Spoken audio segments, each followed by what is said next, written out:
नमस्कार। तो चुनाव, लोकतंत्र, संविधान, इन सब में सबसे महत्वपूर्ण होता है वोट।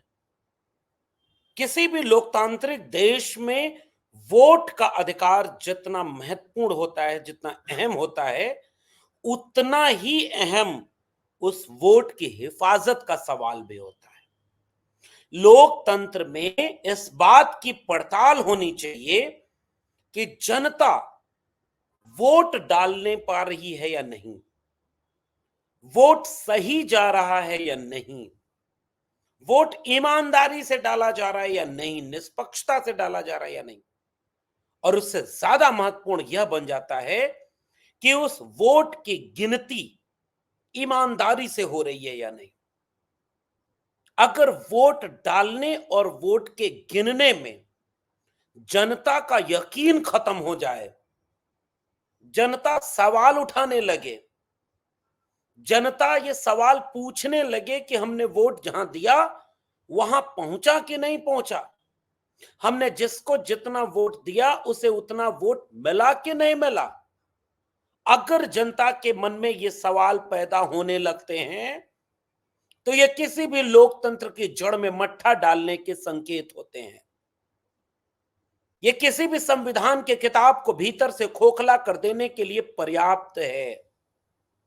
और आज पूरे दिन यही हुआ। देश की जनता सवाल उठाती रही पिछले कई सालों से कि आखिर क्या वजह है कि ईवीएम में एक भी वोट गलत होता है तो गलत वोट विपक्षी खेमे के किसी दल को नहीं जाता, किसी क्षेत्रीय दल को नहीं जाता। एक भी वोट अगर ईवीएम में गलत होता है तो वो सारा वोट बीजेपी को ही क्यों जाता है। जिन देशों ने ईवीएम बनाई उन देशों में ईवीएम का प्रयोग क्यों नहीं होता है। अगर चंडीगढ़ मेयर इलेक्शन में ईवीएम होती तो क्या वो चोरी पकड़ी जाती जो मेयर इलेक्शन में वोट की चोरी पकड़ी गई, क्योंकि बैलेट पेपर था। ईवीएम की बैटरी से लेकर वीवीपैट के मिलान से लेकर के ईवीएम के रिजल्ट मैनेजमेंट, इन सब को लेकर जनता में गहरा असंतोष और अविश्वास है। और जैसे ही कल देश का सबसे बड़ा चुनाव और उस चुनाव का सबसे बड़ा दिन मतगणना का दिन है। आजादी के अमृत काल के भारत में देश के विपक्षी दल सीधे सीधे आरोप लगा रहे हैं कि कल जनता को सजग रहना होगा, वरना सत्ता का, तंत्र का दुरुपयोग करके लोक के साथ सबसे बड़ा धोखा हो सकता है। और अगर लोक के साथ तंत्र का धोखा होगा तो फिर किस बात का लोकतंत्र और किस बात का संविधान। इसलिए चाहे वो कांग्रेस पार्टी हो, इसलिए चाहे वो आम आदमी पार्टी हो, चाहे वो समाजवादी पार्टी हो, चाहे वो राष्ट्रीय जनता दल हो या कोई भी नेता है विपक्षी दल के, उन्होंने सख्त निर्देश दिए हैं अपने कार्यकर्ताओं को, अपने प्रत्याशियों को कि आपने जितनी मेहनत से प्रचार किया, आपने जितनी मेहनत से जनता से वोट मांगे, आपने जितनी मेहनत से बीजेपी के खिलाफ जनता को समझाया, आपने जितनी मेहनत चुनाव में वोट पाने के लिए की, अब वक्त आ गया है कि उससे ज्यादा मेहनत आपको चुनाव में मतगणना कराने में करनी होगी।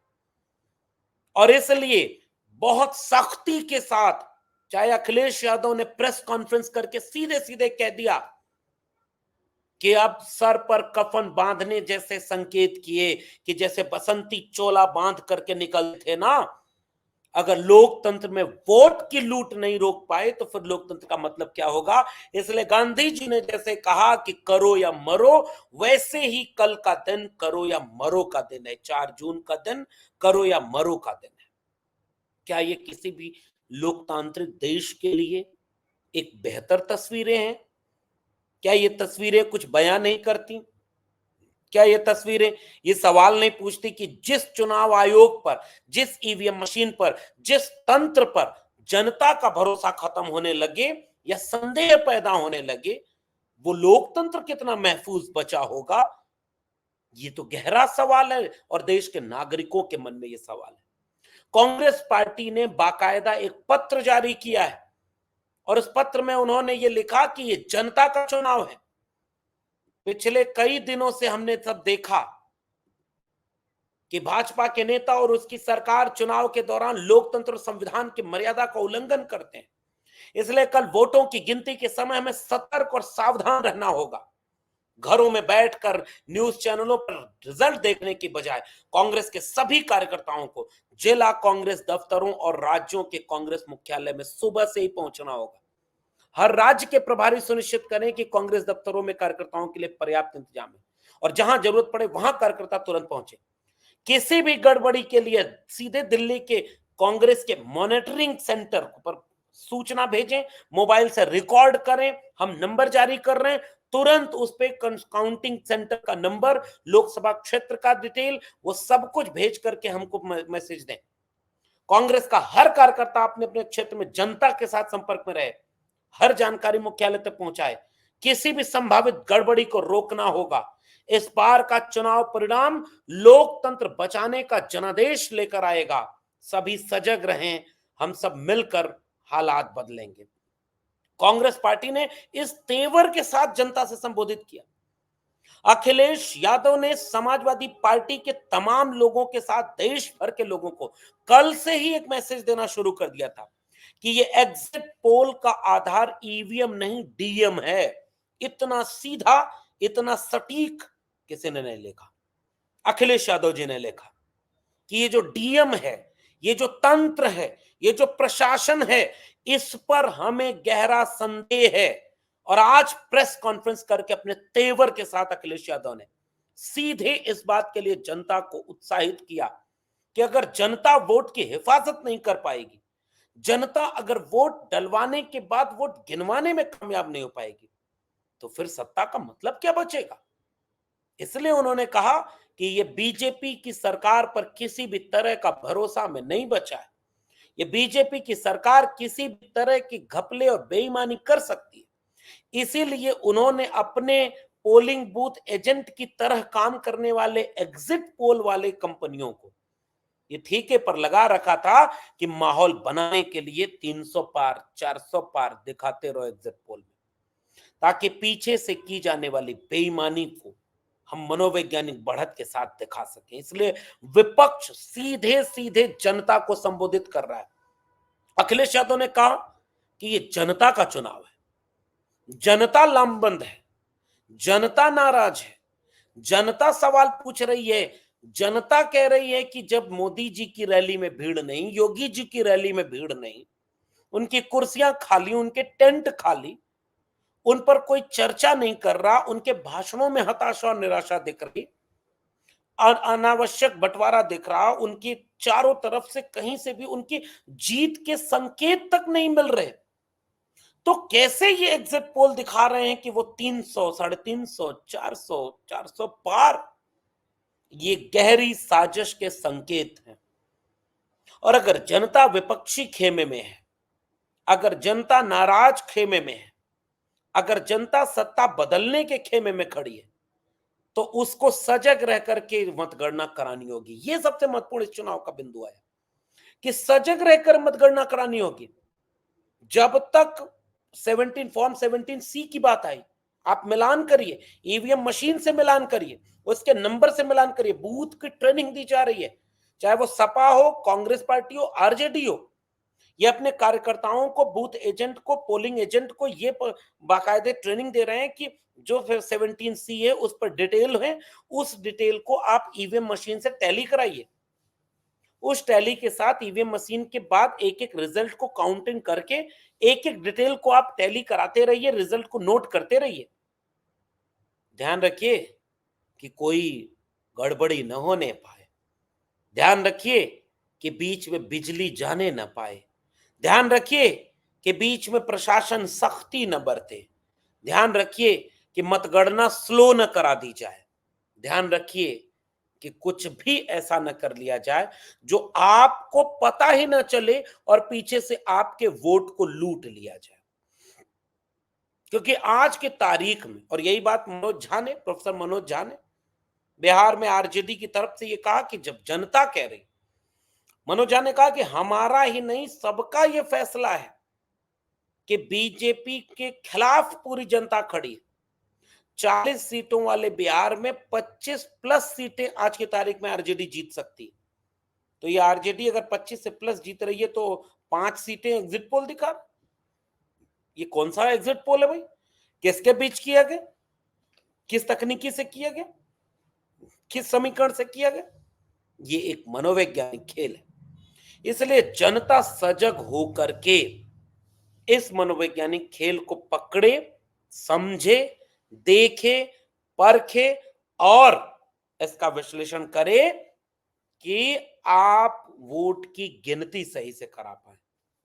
कोई भी गड़बड़ी होने पर तुरंत वहां पर खड़े होकर के वैधानिक तरीके से अपने कानूनी अधिकार का उपयोग करते हुए नजर बनाए रखे।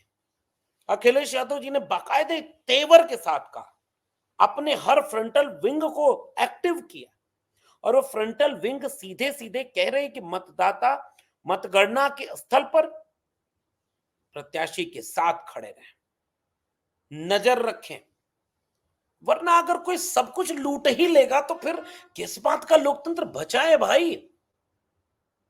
बलिया के एक प्रत्याशी हैं समाजवादी पार्टी के, उनका बयान वायरल हो रहा है कि अगर धांधली हुई किसी भी तरह की तो या तो मेरी या डीएम की लाश बाहर आएगी।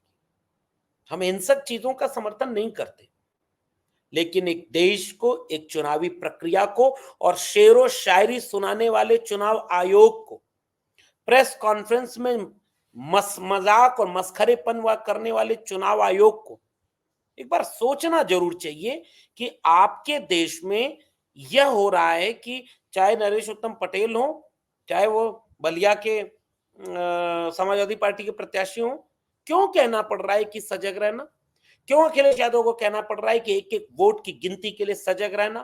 कोई लूट न ले आपके वोट को, कोई हैक न कर ले, कोई कोई बदमाशी और बेईमानी न कर ले। क्यों कहना पड़ रहा है? क्यों कांग्रेस पार्टी को बाकायदे एक लेटर लिख करके जारी करना पड़ रहा है, कहीं भी कोई गड़बड़ी दिखे वीडियो बना करके हमको भेजिए? क्यों आखिर ये करना पड़ रहा है? क्योंकि जनता ने मन बना लिया है कि इस बार जनता बीजेपी के खिलाफ खड़ी है। जनता सीधे सवाल पूछ रही है। जनता ये कह रही है कि भाई आपने किया कैसे? कैसे हुआ ये? क्या हुआ इसमें? संजय सिंह ने सीधे पूछा आम आदमी पार्टी के कि एग्जिट पोल से लेकर के तमाम चीजें तो फेक हैं, ये केवल बीजेपी के बेईमानी को कवर करने के लिए बनाई गई चीजें हैं।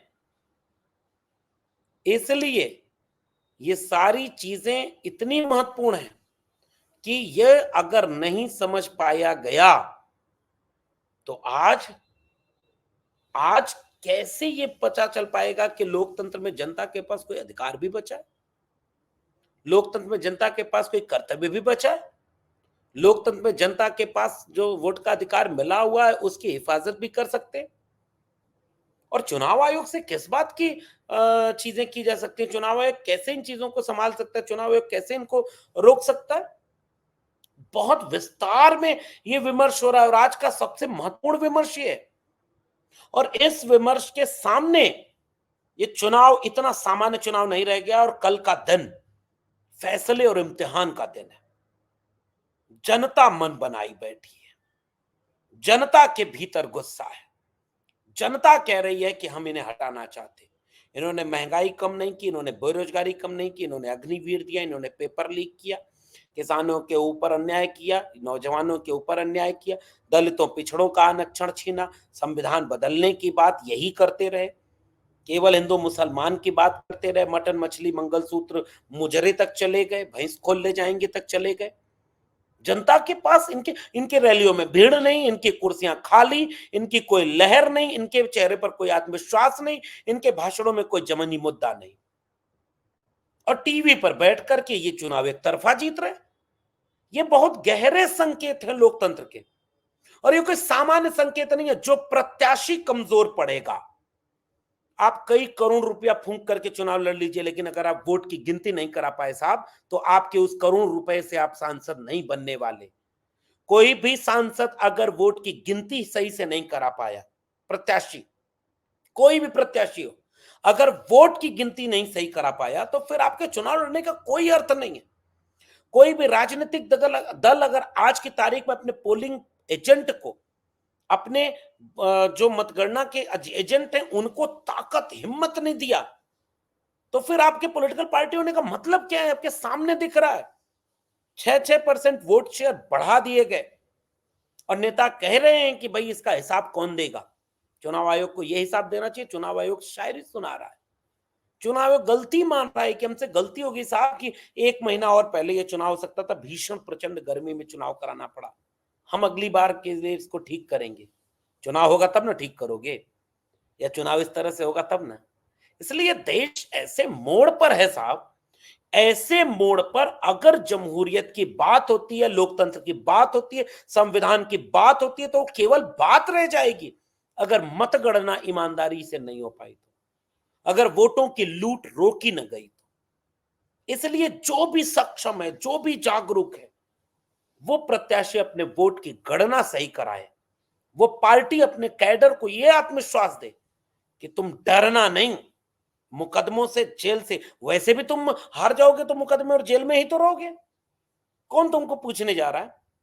और अगर तुम्हें जीतना है तो तुम्हें अड़ करके, लड़ करके संविधान को बचाने के लिए वोट की गिनती को सही कराना पड़ेगा।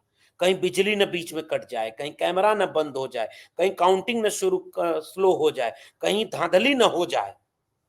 और इन सब से बड़ा इम्तिहान मेरी नजर में अगर आप कहें तो ये देश की जनता का है।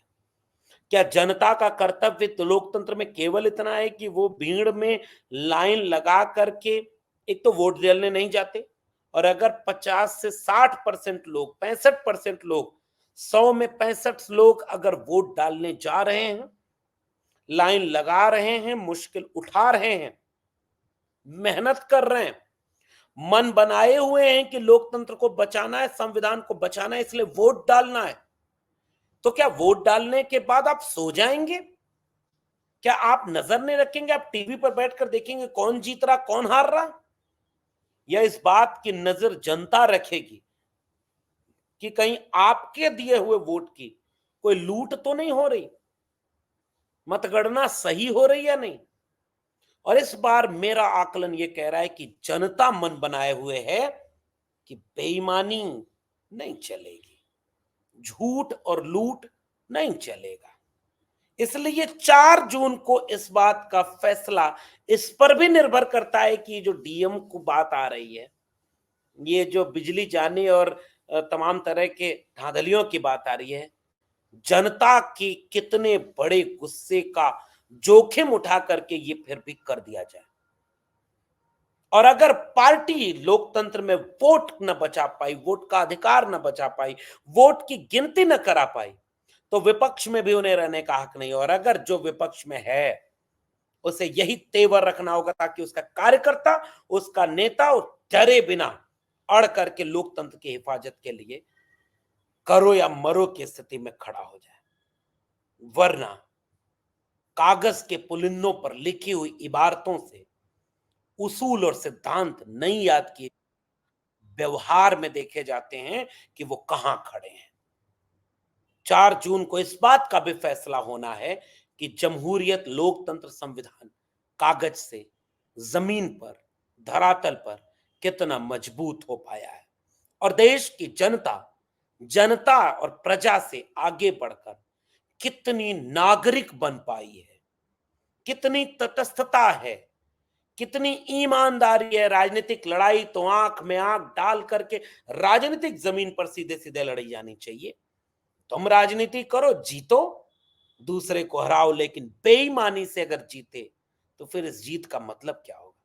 लेकिन जनता को इस बात का इम्तिहान देना है कि आप सब कुछ होता हुआ अगर चुपचाप देख रहे, तो फिर इस सब का दोषी अगर कोई है, इस सब का नुकसानार्थी सबसे बड़ा कोई होगा, इससे सबसे ज्यादा नुकसान अगर किसी का होगा तो वो आम जनता का होगा। साहिल के तमाशाई हर डूबने वाले पर अफसोस तो करते हैं, इमदाद नहीं करते। और अगर आगे बढ़ करके आपको ये सब उसूलों को बचाना, सिद्धांतों को बचाना है, तो सामने आना पड़ेगा। 4 जून फैसले की घड़ी, इम्तिहान की घड़ी, इस पर निर्भर करेगी। आपका क्या मानना है नीचे कमेंट बॉक्स में ज़रूर बताइएगा। फिर मिलेंगे, तब तक के लिए बहुत-बहुत धन्यवाद।